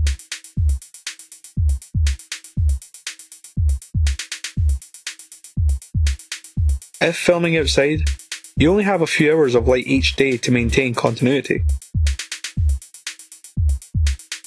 With CGI, backdrops and lighting can be controlled in a greenlit studio.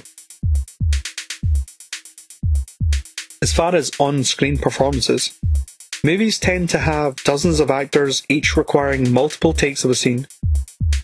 And character CGI has typically been reserved for cartoonish features. Well, as the technology advances, CGI is getting ever closer to reflecting reality.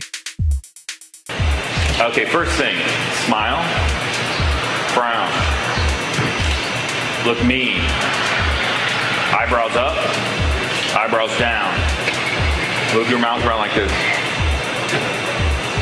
Now go A, E, I, O, U. Very good. Okay, now. With CGI, an actor could perform every scene of a movie inside a greenlit studio. And since this image is rendered, you could have a single actor performing multiple roles. Perhaps every role in an entire movie could be performed by just 4 or 5 actors. And since their emotions would be captured and stored on the computers, in the future, rather than having to shoot a scene over and over until finally getting the desired emotional response, perhaps directors will have the option of choosing from a database of pre-programmed actions. All of this implying mass reduction in the volume of people needed to make a film. Now, I'm sure many of you will see the lump of labour fallacy here and point out that new jobs would emerge in the form of building the CGI. However, video games are entirely CGI, and the development of a game currently costs between $500,000 and $5 million. Compare that with the starting price of $200 million for a Hollywood movie. And then there's the open source community. Blender, for one, is an open source 3D modeling program. Since the Blender project began, a community of volunteers have downloaded the source code and over time made gradual improvements to the program's functionality. Today, Blender is capable of producing this. Why don't you just admit that you're freaked out by my robot hand?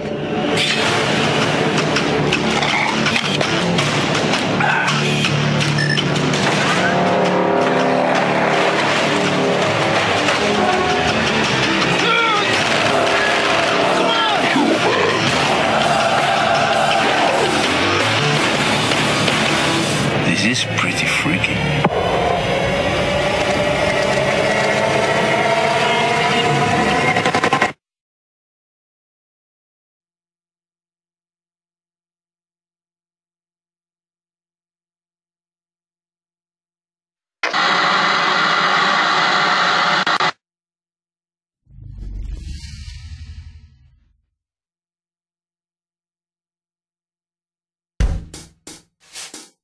This sector covers a vast range of jobs, and I feel it would be far too time-consuming to address each in great detail.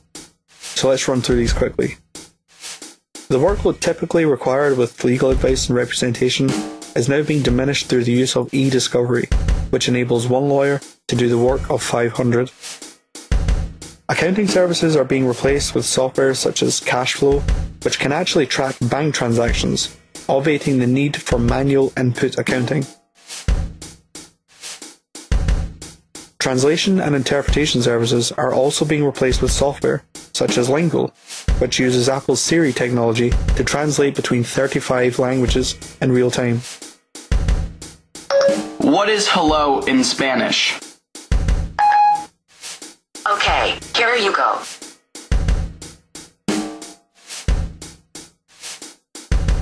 Architectural work may over time become less of a specialist subject.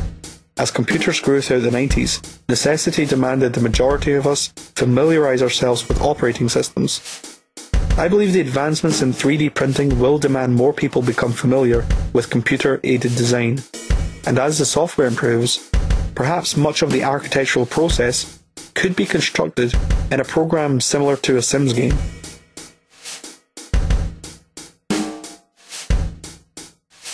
Engineering, computer system design, photography, and scientific research all seem to fall under the umbrella of creativity, which, as demonstrated earlier, would exist regardless of paid employment. Advertising services may also be under threat if YouTube were to eliminate their competition and also incorporate a paid viewing feature which disables advertising. Consulting services, I think, can easily be replaced with advanced voice recognition software.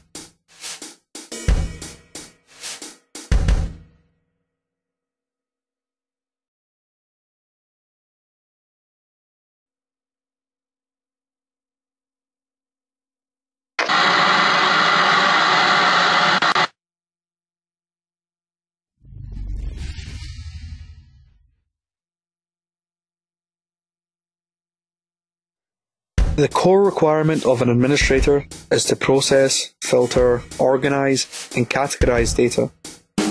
Facebook has recently shown the potential of account synchronization. Instead of having to fill out a form every time we register to a new website, now we have this single-click option of register through Facebook, where all the user has to do is click this button and the website does the rest. Of course, Facebook is a social network, and likely contains information not necessarily relevant to third-party organizations. But if the government were to further the train of thought here, we could instate a nationalized social hub whereby those of us with, say, a national insurance number could at least have the option of having our relevant details authenticated and synced with our national insurance accounts. And once the information has been submitted and synced, applying for government benefit, bank loans, college placements, or even making a dentist appointment could all be achieved much faster through the online hub, reducing our dependency on the processing requirements of these time-consuming middlemen. And having a regulated information hub could also extend to the elimination, or at the very least the downgrading, of a postal service, for all forms of documentation could be securely transferred electronically to authenticated email addresses.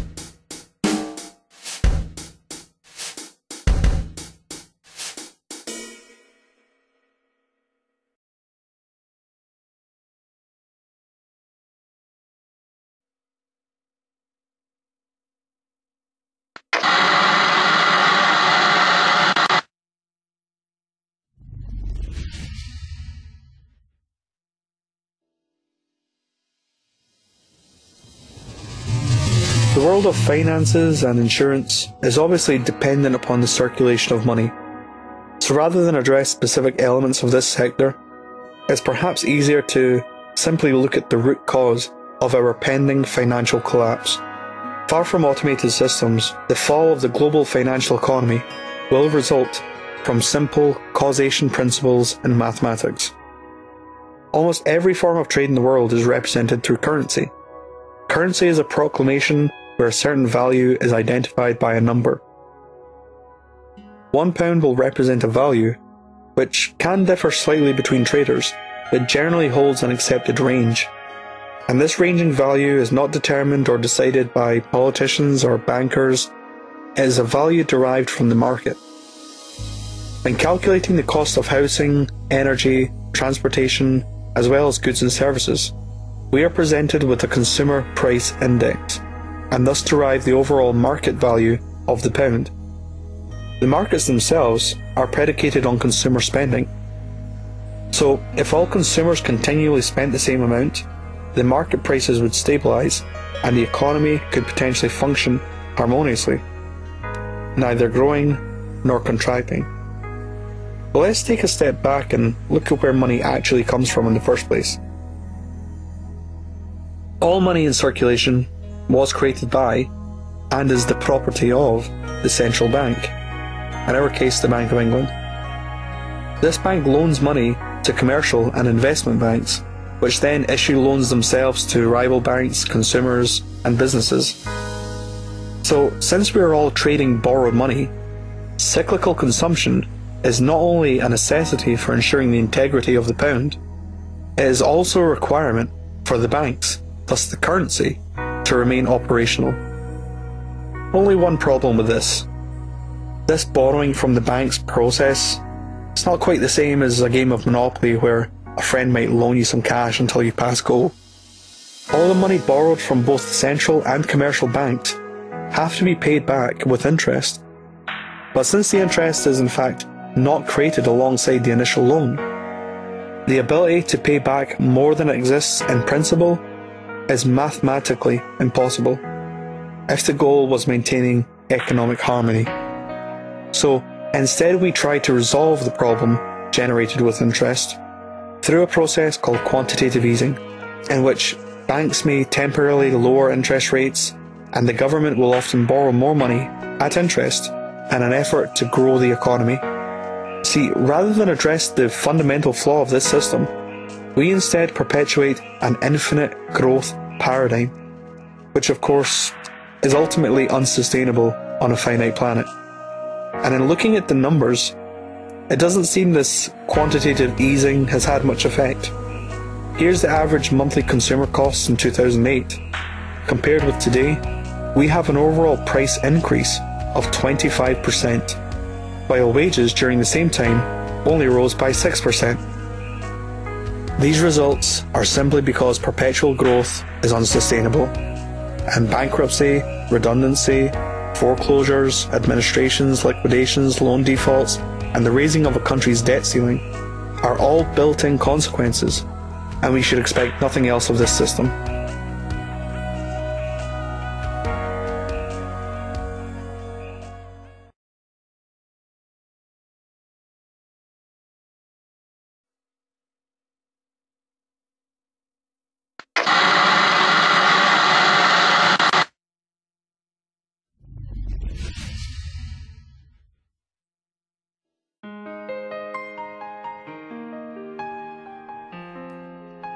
Having looked at each sector of employment, it appears we are heading towards a fully automated economy. Some might say this would still require a lot of human workers. Machines, after all, do have at least one constraint.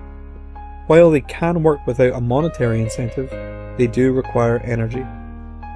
Our current methods of energy cultivation result in the depletion of natural oil and the burning of CO2 emitting fossil fuels. But these methods are wasteful, cumbersome, and quite frankly outdated. Solutions to the energy crisis are often cited in the form of nuclear power, but after the disasters in Japan, perhaps we should be looking to cleaner, safer solutions. Solar energy is gradually becoming more and more accepted by the mainstream. Even the government are incentivizing homeowners to adopt solar panels with the feed-in tariff scheme, where participants will be compensated for any surplus energy generated. While an initial solar panel investment may deter some of us, it's reassuring to know that the cost of solar is currently dropping at a rate of 30% per year. But can we really sustain our energy needs on solar panels alone? Well, firstly, solar technology is not limited to buildings. An American company called Solar Roadways has developed photovoltaic solar roads. With current technology, it is estimated that the full integration of solar roads across the US would generate enough power to satisfy the current energy usage of the entire planet. The roads also incorporate LED display, which could probably be programmed to coincide with autonomous vehicles, ensuring even greater road safety. The roads in colder climates would be installed with embedded heating elements, eliminating ice and snow hazards, as well as the required job of snowplows and gritters. Solar energy aside, how about wind?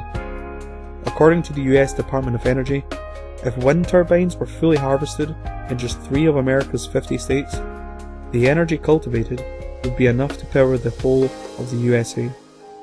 But wind farming is also not limited to the gigantic turbines which most of us are aware of. We could be utilising vertical axis wind turbines with magnetic bearings, which cause the wind vane to levitate, reducing the friction and cutting wind speeds usually hindered by gears. You could literally blow on these things and create energy. So what happens when we place vertical axis turbines inside street lamps? Well, when a vehicle drives past, it creates a gust of wind, and in turn powers the lights. Then we have tidal power. According to the Crown Estate, the UK has the potential to harness up to 153 gigawatts, accounting for more than 20% of our current energy usage. They also found a potential 27 gigawatts from wave energy. And then of course, we have geothermal power. So here's the Earth. In countries like Canada and the United States, seasons come and go. In the summer months it can be quite warm, and in the winter very cold. While the temperature of the surface of the Earth changes with the seasons, the temperature of the ground below the surface does not. Even at just 2 meters or 6 feet under the ground, it is about 15 degrees Celsius or 60 degrees Fahrenheit all year round. Geothermal takes advantage of this consistent temperature and uses it to heat and cool homes. So how does it work? First, a large hole is made into the ground and filled with a series of pipes. A special heat-absorbing fluid constantly runs through the pipes. In the winter, heat from the ground is absorbed into the pipes and pushed upwards, where it can be circulated throughout the house. In the summer, the process is reversed. Heat from the house is absorbed into the pipes and pushed downwards, where it can be stored within the cooler earth. So what are the benefits of geothermal heating? Well, for one, you can save a lot of money. Geothermal uses way less energy to operate, and this means a heating bill that is up to 80% lower than that of a traditional heating system. Secondly, geothermal doesn't run on fossil fuels like oil or gas, and therefore produces significantly less greenhouse gases. So look into geothermal today for a cleaner and sustainable source of energy.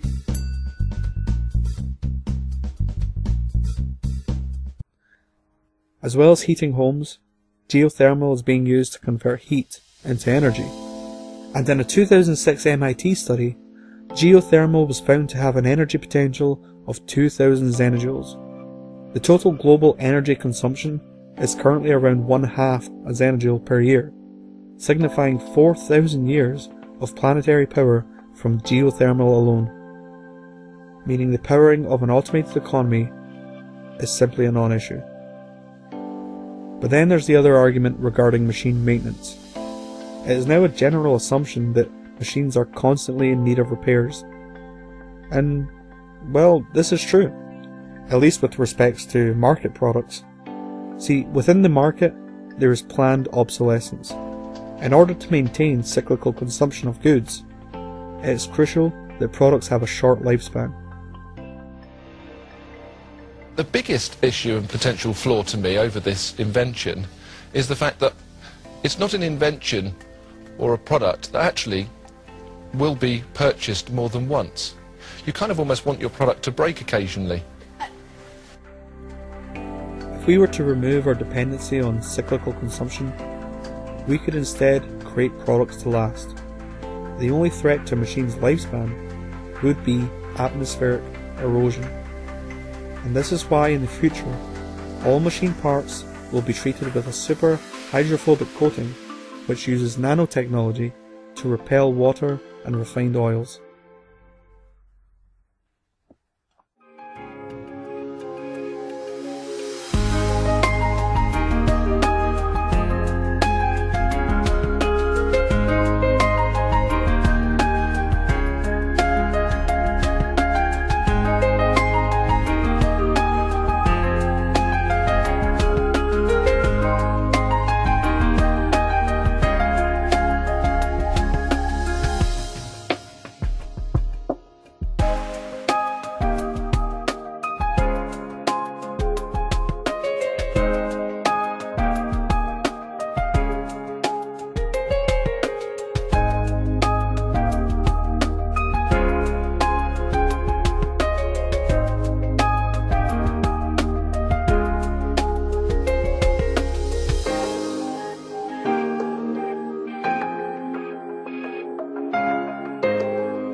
Even when we do recognise the implications of mass mechanization, people tend to think, not my job, not the job I happen to have spent 4 years studying for, the business my family left me, the product I've invested my life savings in.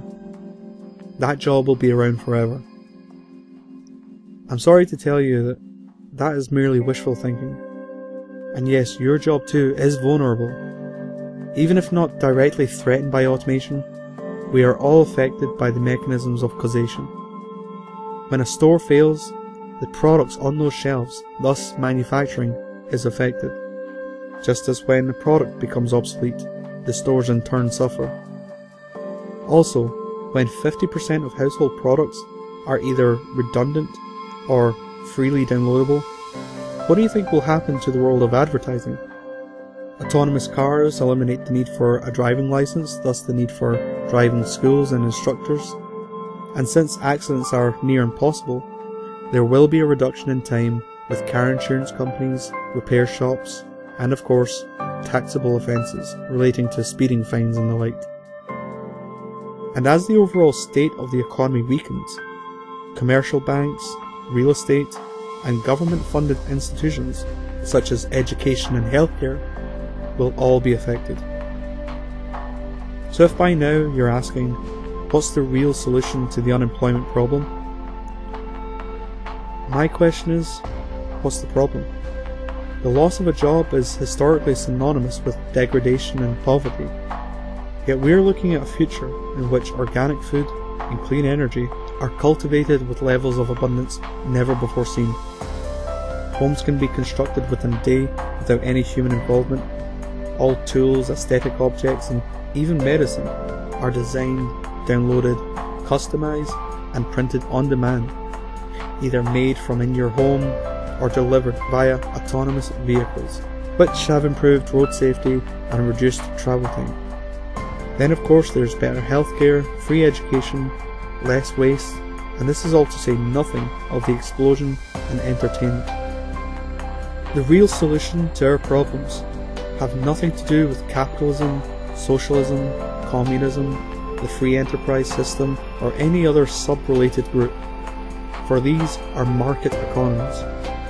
And as the financial market dies, we need to transition into a new, sustainable economy, one which is designed around ensuring our survival, meaning we must all have equal access to life-supporting needs without the ridiculous number game or any monetary exchange. We have the technology and the understanding today of how to scientifically orient our resource distribution. But of course, these types of transitions are never easy. There is nothing preventing a temporary period of mass poverty and starvation. In fact, there's nothing preventing us from holding on to this outdated, competition-based, infinite growth market economy until we have nothing left. By raising awareness of our technological potential and having the population understand the imminent need to transition, we can alleviate the fear usually generated through ignorance and allow the change to happen with little opposition. Now, luckily for us, I don't have to sit here and propose setting up a mass awareness raising campaign. It already exists. With over 500,000 members and hundreds of chapters worldwide, the Zeitgeist movement is the largest grassroots movement in history and has set out to raise awareness as to our true potential on this planet, while at the same time advocating a transition into a new, sustainable, global paradigm.